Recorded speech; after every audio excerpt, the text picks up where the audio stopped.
Hello friends, आज की video है बैटल ऑफ प्लासी के बारे में। वो बैटल जिसने ईस्ट इंडिया कंपनी को इंडिया में एक ट्रेडिंग कंपनी से एक पॉलिटिकल पावर बना दिया था। मुगल एम्पायर की शुरुआत की थी बाबर ने। उसके बाद हुमायूं और अकबर के बाद आया जहांगीर, जो कि फोर्थ मुगल एम्परर बना 1605 में। यही वो समय था जब ब्रिटेन की ईस्ट इंडिया कंपनी इंडिया में ट्रेडिंग करने के लिए आई थी। ब्रिटेन का एम्बेसडर सर थॉमस रो काफ़ी समय तक जहांगीर के रॉयल कोर्ट में रहा और उसको अलग अलग तरीके से ब्राइब करने की कोशिश करता रहा। कुछ ही समय में थॉमस रो जहांगीर का खास आदमी बन गया और इसी तरह ब्रिटिश ईस्ट इंडिया कंपनी को इंडिया में ट्रेड करने की परमिशन मिल गई। ये एक बड़ा हर्डल था जो ईस्ट इंडिया कंपनी ने सक्सेसफुली क्लियर कर लिया था 1618 में। इसके बाद 1647 तक ईस्ट इंडिया कंपनी ने अराउंड 23 फैक्ट्रीज इंडिया में अलग अलग पार्ट्स में लगा दी। 1627 में जहांगीर के बाद शाहजहां और उसके बाद 1658 में औरंगज़ेब सिक्स्थ मुगल किंग बना। औरंगज़ेब के समय में फ्रांस की फ्रेंच ईस्ट इंडिया कंपनी भी इंडिया में आ गई। उनको भी फैक्ट्रीज लगाने की परमिशंस मिल गई थी। साल 1700 में बंगाल से रिलेटेड एक इम्पॉर्टेंट डेवलपमेंट हुआ। औरंगज़ेब ने मुर्शीद कुली खान को बंगाल का दीवान बना दिया। उस समय का बंगाल एक बहुत बड़ा स्टेट था। आज का वेस्ट बंगाल, बिहार, बांग्लादेश और उड़ीसा उस टाइम बंगाल का पार्ट माना जाता था। और तब बंगाल की कैपिटल थी ढाका। मुर्शीद कुली खान ने 1704 में बंगाल की कैपिटल शिफ्ट कर दी ढाका से मुर्शिदाबाद। औरंगज़ेब ने 1707 तक राज किया। उसके बाद दो छोटे मोटे किंग और आए, बहादुर शाह फर्स्ट एंड जहांदर शाह। फिर आया 1713 में नाइन्थ मुगल किंग फारूक शियार। फारूक शियार ने 1717 में ईस्ट इंडिया कंपनी के सारे टैक्स माफ़ कर दिए और साथ ही मुर्शीद कुली खान को बंगाल का पहला नवाब बना दिया। मुर्शीद कुली खान बंगाल से मिलने वाले रेवेन्यू मुगल एम्पायर के साथ शेयर करता रहता था, मगर 1719 में फारूक शियार के बाद मुगल एम्पायर का बंगाल पर से होल्ड बिल्कुल ख़त्म हो गया और बंगाल एक इंडिपेंडेंट स्टेट बनता जा रहा था।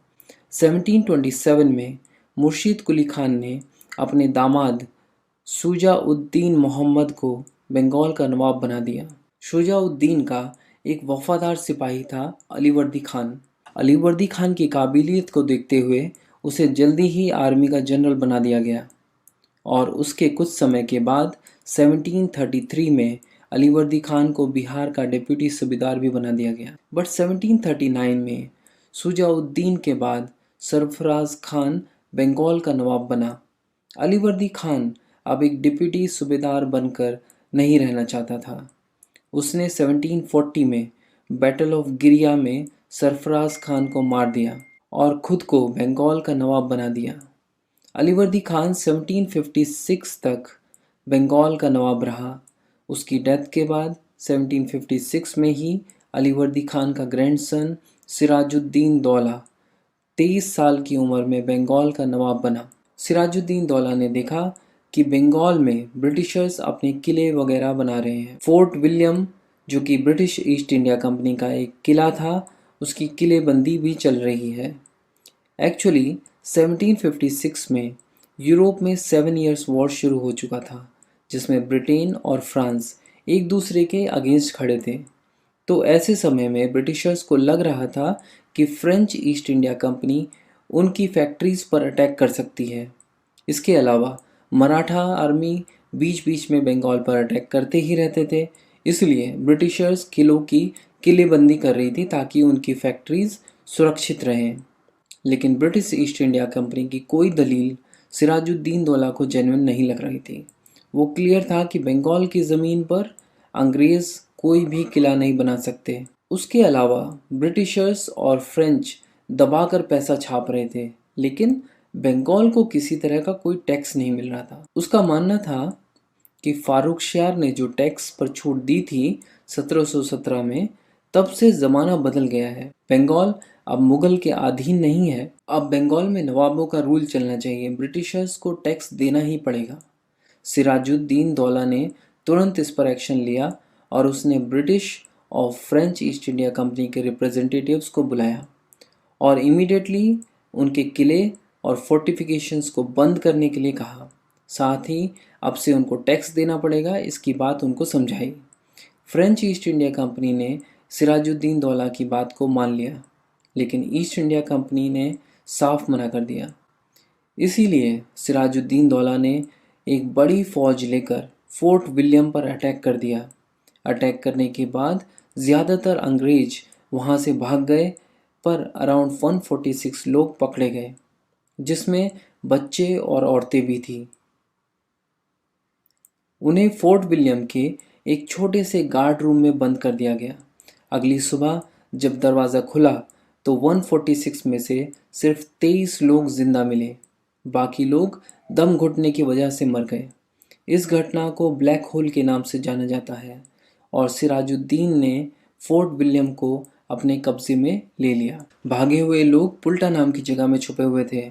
उन्होंने रॉबर्ट क्लाइव के पास मदद के लिए सूचना भेजी। कर्नल रॉबर्ट क्लाइव उस समय मद्रास में थे। रॉबर्ट क्लाइव मद्रास से 3000 की संख्या वाली पैदल फौज को लेकर निकल पड़े बंगाल की तरफ। साथ ही एडमिरल वॉटसन ने अपनी 3 पानी के जंगी जहाज से बंगाल के पोर्ट पर बम्बार्डमेंट कर दिया। सिराजुद्दीन रॉबर्ट क्लाइव का सामना नहीं कर पाए और एक पीस ट्रीटी साइन करनी पड़ी, जिसका नाम था अलीपुर पीस ट्रीटी। अलीपुर नाम इसलिए पड़ा क्योंकि ब्लैक होल इंसिडेंट के बाद सिराजुद्दीन ने कोलकाता का नाम अलीपुर रख दिया था और ये ट्रीटी बेसिकली कोलकाता में साइन हुई थी। इस ट्रीटी के हिसाब से फोर्ट विलियम अब वापस से ब्रिटिशर्स को मिल गया। फारुखशियार ने जो टैक्स की छूट ब्रिटिशर्स को दी थी, वो सिराजुद्दीन दौला को अब वो कंडीशंस सब माननी होंगी। ब्रिटिशर्स अपने खुद के सिक्के निकाल सकते हैं, अपने किले बना सकते हैं और बंगाल में आर्मी भी रख सकते हैं। बट अलीपुर पीस ट्रीटी ज़्यादा दिन पीस नहीं रख पाई। रॉबर्ट क्लाइव ने ये तय कर लिया था कि वो अब सिराजुद्दीन को बंगाल का नवाब नहीं रहने देगा। उसने सिराजुद्दीन के commander in chief Mir Jafar को बंगाल का नवाब बनाने का लालच देकर अपनी तरफ मिला लिया। उसके बाद रॉबर्ट क्लाइव ने बंगाल में फ्रेंच ईस्ट इंडिया कंपनी की चंद्रनगर फैक्ट्री पर अटैक कर दिया। सिराजुद्दीन को लगा कि ब्रिटिशर्स अपनी लिमिट क्रॉस कर रहे हैं। उसने ब्रिटिशर्स पर अटैक करने का फैसला कर लिया। इस बार ये जंग लड़ी गई भागीरथी नदी के किनारे प्लासी में। इस बैटल ऑफ प्लासी में रॉबर्ट क्लाइव ने मीर जाफ़र की मदद से सिराजुद्दीन को मार दिया और बंगाल में मीर जाफ़र को नवाब बना दिया। मीर जाफ़र रॉबर्ट क्लाइव की कठपुतली की तरह काम करता रहा। बैटल ऑफ प्लासी ने ईस्ट इंडिया कंपनी को, जो इंडिया में सिर्फ एक ट्रेडिंग कंपनी बनकर आई थी, उसको एक पॉलिटिकल पावर बना दिया था। हिस्टोरियंस इस इवेंट को ईस्ट इंडिया कंपनी के इम्पीरियलिज्म की शुरुआत की तरह से देखते हैं। तो ये था बैटल ऑफ प्लासी।